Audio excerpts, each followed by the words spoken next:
Hello दोस्तों, आपका फिर से स्वागत करता हूं स्टॉक्स इन जोन चैनल में। चैनल को सब्सक्राइब नहीं किया तो सब्सक्राइब कर दे, बेल आइकन भी दबा के रखें ताकि आपको लेटेस्ट वीडियो मिलता रहे। तो आज हम फिर से दो स्टॉक के बारे में बात करने वाले हैं। दोनों के दोनों स्टॉक छोटी कंपनी है, तो आपका पैसा कई गुना मल्टीप्लाई कर देगी, इतना कि आपने कभी सोचा भी नहीं होगा। इसमें बाइंग अपॉर्चुनिटी है। इस टाइम पर हमने ऐसा मौका नहीं छोड़ना चाहिए, इसलिए मैंने इस पर वीडियो बनाई है। तो आप इसमें ध्यान दें और अपनी भी स्टडी करें। तो स्टॉक की ओर बढ़ते हैं। स्टॉक का नाम है रूट मोबाइल। तो इसका जो हाई गया था वो गया था 2223। अभी आपको 1500 के तकरीबन देखने को मिल रहा है। तो ये अपना पुराना हाई जरूर टच करेगा, तो आपका पैसा 500 एक शेयर में बन ही जाएगा। इसमें तो कोई दिक्कत नहीं रहेगी। ये इससे भी ऊपर रिटर्न्स आपको बना के देगा। आपका टारगेट हमेशा 500 का नहीं होना चाहिए, उससे ज़्यादा होना चाहिए। मैं हमेशा आपको कहता हूँ, आप वेल्थ क्रिएट के बारे में सोचो। अगर आप स्टॉक मार्केट में आए हो, जो आप वेल्थ क्रिएट करोगे तभी जाके आपका मोटा पैसा बनेगा। प्रमोटर इतने अमीर क्यों होते हैं? क्योंकि वो लॉन्ग टर्म के लिए होल्ड करते हैं, वो वेल्थ क्रिएट करते हैं, प्रॉफिट क्रिएट नहीं करते। जो FI और DI वाले होते हैं ना, वो प्रॉफिट क्रिएट करते हैं, बट प्रमोटर वेल्थ क्रिएट करते हैं। तो आपने प्रमोटर की तरह से सोचना है। तो ये जो इसका पुराना हाई था 2023, ये तो टच करेगा ही। आपका 500-600 रुपये बन सकता है आराम से। अगर 500-600 का टारगेट है तो आप अभी बाइंग कर सकते हैं। तो 500-600 बना के आप निकल जाए। तो जो वेल्थ क्रिएट करना चाहते हो वो लॉन्ग टर्म के लिए होल्ड करें। ये 5000, 10,000, 20,000 भी जाएगा, स्प्लिट होगा, मार्केट कैप बढ़ेगा। अभी तो कुछ भी मार्केट कैप नहीं है। यहाँ पर आप देख पा रहे हो 9.57 करोड़ का ही मार्केट कैप है। अभी छोटी कंपनी है, तो पोटेंशियल आगे बढ़ने का। अभी 20,000 करोड़ का भी मार्केट कैप होगा, 30,000 का, 1 लाख करोड़ का भी मार्केट कैप हो सकता है अगर इसका बिजनेस बढ़ता जाता तो। इसलिए आपने एक बारी पोर्टफोलियो में ऐड कर लिया कोई भी स्टॉक, इसका मतलब ये नहीं है कि भूल जाओ उसको। बार बार उसको देखो, उसके क्वार्टर रिजल्ट देखो, ठीक है। कभी भी स्टॉक मार्केट ना, अगर आप उसमें ध्यान नहीं रखोगे ना, तो मतलब नुकसान हो सकता है। आपने ये एक स्टॉक खरीद लिया, उसको बार बार क्वार्टर रिजल्ट देखना, उसके फंडामेंटल देखना, सेल्स ग्रोथ कम तो नहीं हो रही है, प्रमोटर अपनी होल्डिंग तो नहीं कम कर रहे, ठीक है। उसको मतलब कि देखते रहना है।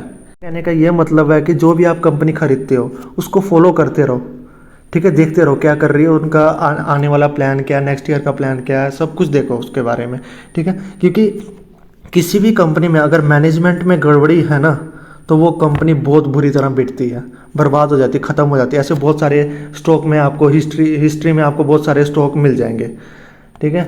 तो बाकी देखो, मार्केट कैप ठीक है। वैसे कोई भी आपने अगर मल्टीवैगर स्टॉक ढूंढना है ना, तो आप मतलब 200 करोड़ मार्केट कैप ढूंढो, 300 करोड़ का मार्केट कैप ढूंढो, ऐसे स्टॉक ढूंढोगे ना तो उसमें मल्टीवैगर रिटर्न बनते हैं।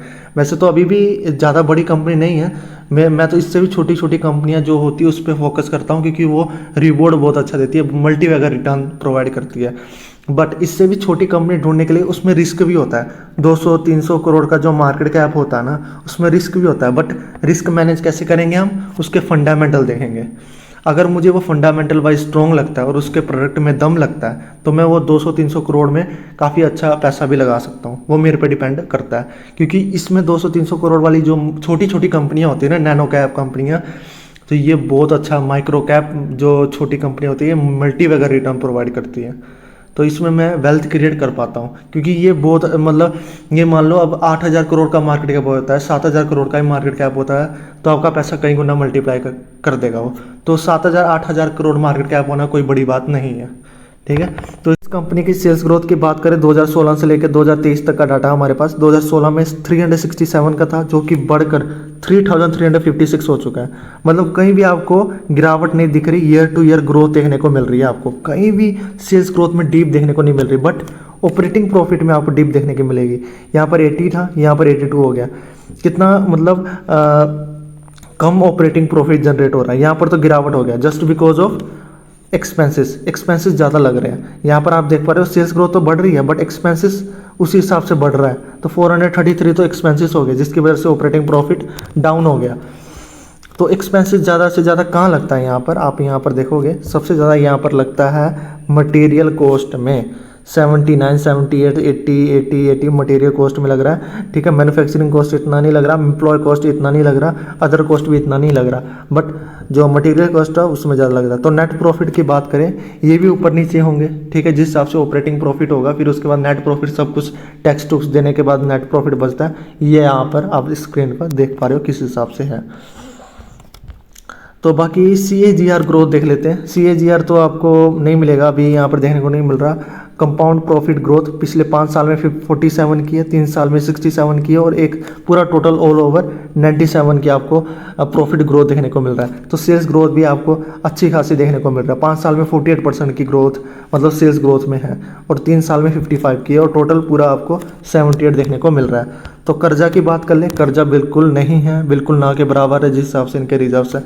रिजर्व्स जो है काफ़ी अच्छा प्लस पॉइंट है, लगातार बढ़ता ही गया है, ठीक है, कहीं भी आपको डीप देखने को नहीं मिल रहा। तो प्रो होल्डिंग देख लेते हैं। प्रोमोटर की होल्डिंग 58.32 है। 2020 में 66 था, अब कुछ बोलेंगे कम हो गया, बट घबराना नहीं है। अगर वो प्रोमोटर अपनी होल्डिंग बेच रहे हैं, तो अगर एफआई और डीआई वाले खरीद रहे हैं ना, फिर घबराना मत। अगर एफआई डीआई वाले भी बेच रहे हैं, प्रोमोटर भी बेच रहे हैं और पब्लिक के पास जा रहा है सारी की सारी होल्डिंग, ऐसे स्टॉक से आपको दूर रहना है। बट यहाँ पर एफआई वाले ने माल उठा रखा है, तो डीआई वालों ने भी थोड़ी कम कर दी, एफआई वालों ने माल उठा लिया सारा का सारा और पब्लिक के पास 13.25 है। बिजनेस में मुझे कोई दिक्कत नज़र नहीं आ रही है, अच्छे हैं, फंडामेंटल भी स्ट्रॉन्ग है। अगर इसके बारे में आप डिटेल में वीडियो चाहते हो तो मुझे मैसेज कर दो, रूट मोबाइल में मैं डिटेल वीडियो बना दूंगा, क्या प्रोडक्ट बेचती हैं उसके बारे में, ठीक है। प्रोडक्ट के बारे में भी थोड़ी बहुत ही जानकारी आपको दे दूंगा कि वो क्या क्या करती है, मतलब उसका बिजनेस क्या है, कहाँ से पैसा आता है उनके पास, तो उसके बारे में डिटेल में हम बात कर लेंगे। तो नेक्स्ट स्टॉक की और बात कर लेते हैं, ना तो ऐसे बहुत लंबी वीडियो बन जाएगी। कंपनी है HLE ग्लास कोड, इस पर मैं ज़्यादा लंबी वीडियो नहीं बनाऊंगा क्योंकि इस पर मैंने बहुत सारी वीडियो बना रखी है। वो क्यों बना रखी है? क्योंकि अच्छी कंपनी है। ये मैं इसलिए बार बार बना रहा हूँ ताकि आपके दिमाग में बैठ जाए कि हाँ HLE ग्लास कोड एक शेयर है जो हमें अभी इस टाइम पर खरीदना है। मैं इसलिए बोल रहा हूँ क्योंकि अभी गिरावट में देखने को मिल रहा है, सस्ता मिल रहा है। आने वाले समय में आपको ये सस्ता स्टॉक नहीं देखने को मिलेगा, इस प्राइस में देखने को नहीं मिलेगा आपको। ये तो स्टॉक स्प्लिट हो गया पहले, ठीक है, पहले तो काफ़ी महंगा था, अब स्टॉक स्प्लिट हो गया, उसके बावजूद भी बहुत गिरावट है इसमें, 50-55% की ऑल ओवर गिरावट है। तो स्टॉक अच्छा है और साथ में छोटी कंपनी है, तो पोटेंशियल बहुत है स्टॉक में। अब जैसे IRCTC था, IRCTC स्प्लिट होने से पहले की बात है, जब वो 6-7 हज़ार का हुआ करता था, तब रोज़ 9-10% का सर्किट लगाता था।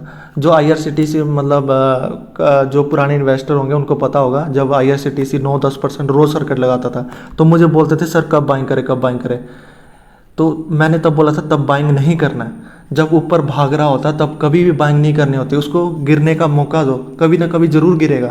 तो वैसे ही IRCTC में न्यूज़ आ गई, ठीक है, बैड न्यूज़ आई, तो कन्वीनियंस फीस के चार्जेस के रिगार्डिंग, तो वैसे ही गिर गया, अब गिरा हुआ है, तो अभी भी आप खरीद सकते हो IRCTC। तो वैसे ही अभी HLE ग्लास को गिरा हुआ है, बिल्कुल गिरा पड़ा है वो नीचे, तो अभी इस टाइम पर आप खरीद सकते हो। मोटा माटी आपको इसमें 53-54% की गिरावट ऑल ओवर देखने को मिल जाएगी। ये मतलब 522 का भी आपको देखने को मिल रहा था, यहाँ पर आप देख पा रहे हो। बट ज़रूरी ऐसा नहीं है कि आप अभी भी खरीद सकते हो, ऐसा नहीं है कि 522 का आप वेट करें, क्या पता 522 आए ना दोबारा, यहीं से ऊपर चले जाए। तो जिसके पास एक भी शेयर नहीं है वो 522 का वेट ना करके अभी इन्वेस्ट कर सकते हैं। 675 भी कोई ऐसा नहीं है कि काफ़ी महंगा मिल रहा है आपको, सस्ता ही मिल रहा है वो, ठीक है, काफ़ी गिरावट में मिल रहा है। तो जिसके पास ऑलरेडी है, काफ़ी ज़्यादा अमाउंट लगा चुके हैं, तो वो वेट कर सकता है कि वेट कर ले 522 का जब आएगा तब बाइंग कर लेंगे, नहीं आएगा तो रहने देना। छोटी कंपनी, इसमें पोटेंशियल बहुत है, केमिकल सेक्टर में सभी को इक्विपमेंट प्रोवाइड करता है, ठीक, अच्छी कंपनी है। सेल्स ग्रोथ की बात करें 2012 में 70 था, जो कि बढ़कर 649 हो चुका है। ऑपरेटिंग प्रॉफिट की बात करें 9, 10, 10, 11, अब ये बढ़कर 95 हो चुका है। तो नेट प्रॉफिट की बात करें 3 था, जो कि बढ़कर 54 हो चुका है। तो मुझे कोई दिक्कत नज़र नहीं आ रही, जिस हिसाब से इनका मार्केट कैप है उस हिसाब से इनकी सेल्स ग्रोथ और नेट प्रॉफिट आपको देखने को मिलेगा। तो रिजर्व्स की बात करें 315 है और कर्जा 244 देखने को मिल रहा है। तो ऑपरेटिंग प्रॉफिट सब मुझे ठीक ठाक लग रहा है, नेट प्रॉफिट भी अच्छा है, बिजनेस बढ़िया है। प्रमोटर होल्डिंग की बात करें 70.32 है। एफआई वाले ने भी इतनी छोटी कंपनी में 4.31% की होल्डिंग लेके बैठे हैं। 4.45% छोटी मोटी होल्डिंग में समझना अच्छी होल्डिंग होती है। तो डीआई वाले का पहले तो कोई नहीं था, अभी ये 0.71 हो चुका है। पब्लिक की बात करें 24.65 है। तो बिज़नेस अच्छा है। HLE ग्लास कोड का एक कंपटीटर है GMM फोल्डर, बट उसमें काफ़ी फ्रॉड की न्यूज़ मुझे सुनाई देती है। तो मैं फ्रॉड वाली जो कंपनियाँ होती है ना, उससे मैं बिल्कुल दूर रहता हूँ। तो ग्लास लाइन इक्विपमेंट बनाने में HLE ग्लास कोड भी अच्छी कंपनी है। मैं ये बोलता हूँ GMM फोल्डर को छोड़कर आप HLE ग्लास कोड लो, ना कि GMM फोल्डर। इसमें मैंने ना फ्रॉड के सेवी से फ्रॉड के काफ़ी केसेस सुने हैं, तो मैं फ्रॉड वाली कंपनियों से दूर रहता हूँ, क्योंकि उनका पता नहीं, कभी भी एकदम गिरावट हो जाएगी, सारा पैसा साफ हो जाएगा, आपका पता भी नहीं लगेगा।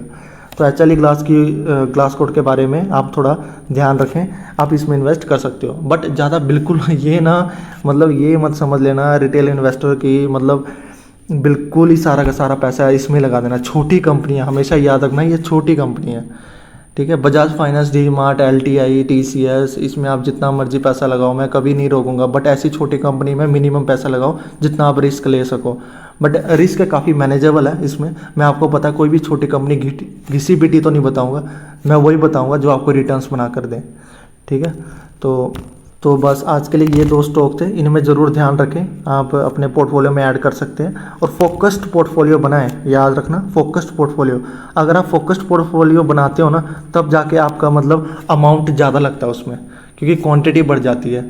और उसके साथ साथ आप मतलब एक तरीके से जो इन्वेस्टमेंट वाला पैसा है उसमें मल्टीप्लिकेशन जो आपका है बहुत ज़्यादा अच्छे से होता है, और डिविडेंड भी मिलता रहता है अच्छा मोटा, क्योंकि आपने ज़्यादा पैसे लगा रखे होते, क्वांटिटी ज़्यादा उठा रखी होती है। तो फोकस्ड पोर्टफोलियो में क्वालिटी वाले स्टॉक रखें एकदम ज़बरदस्त, तो आपके रिटर्न जरूर बनेंगे यार। 5 साल में तो आपके पैसे कई गुना मल्टीप्लाई हो जाएंगे, ठीक है। तो बस इतना ही कहूँगा, अब मिलते हैं नेक्स्ट वीडियो में। Thank you so much.